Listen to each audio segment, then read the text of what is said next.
On July 2, 2013, the Obama administration published a final rule mandating contraception and sterilization coverage in almost all private health plans nationwide.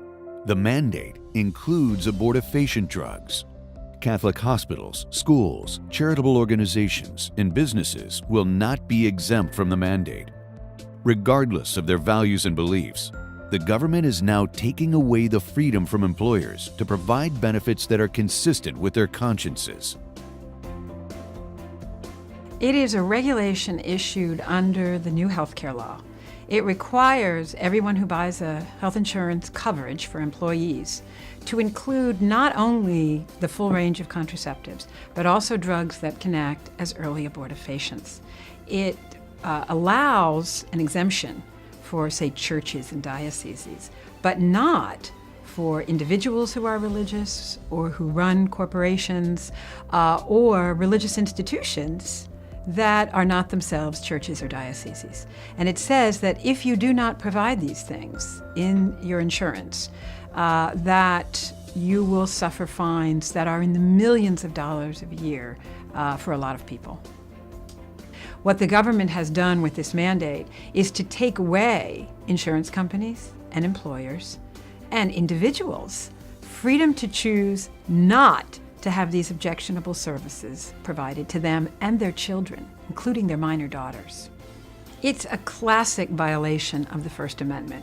It substantially burdens religious freedom, that religious freedom being the freedom not to cooperate with something that violates your religious conscience.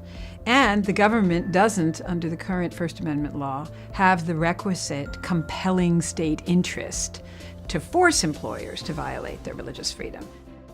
A united response provides Catholics the best opportunity to resist encroachments on religious liberty.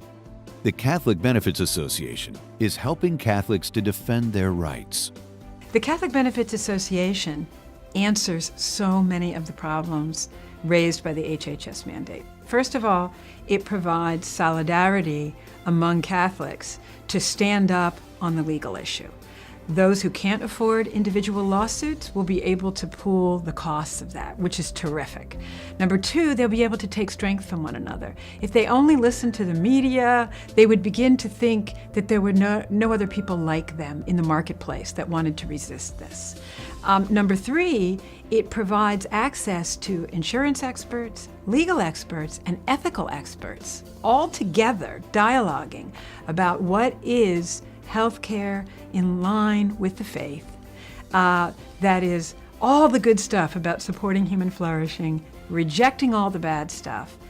Healthcare law and religious freedom law are pretty complex, and so to have people whose whole job is to look after this for you, because it's really going to be a feature of the future of healthcare regulation, the mandate's not the last problem we're going to see.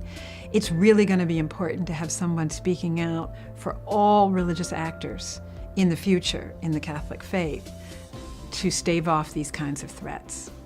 What really attracts me to Catholic Benefits Association is it is an affirmative step to say no to the current threats to religious freedom, to say we're going to organize, not only to defeat this one, but to watch for future ones. We are going to allow Catholics to look around and realize how many of us there are who wish to be true to our faith, who make valuable contributions to the community, whether as a diocese or an individual business owner or an individual. We demand the right to live in accord with our faith, not only privately, but in all that we do in our lives. The Catholic Benefits Association and the Catholic Insurance Company are here to help Catholic employers provide their employees with life-affirming healthcare, comprehensive, quality healthcare that honors the dignity of the human person and is consistent with Catholic values. Contact info@lifeaffirmingcare.com for more information.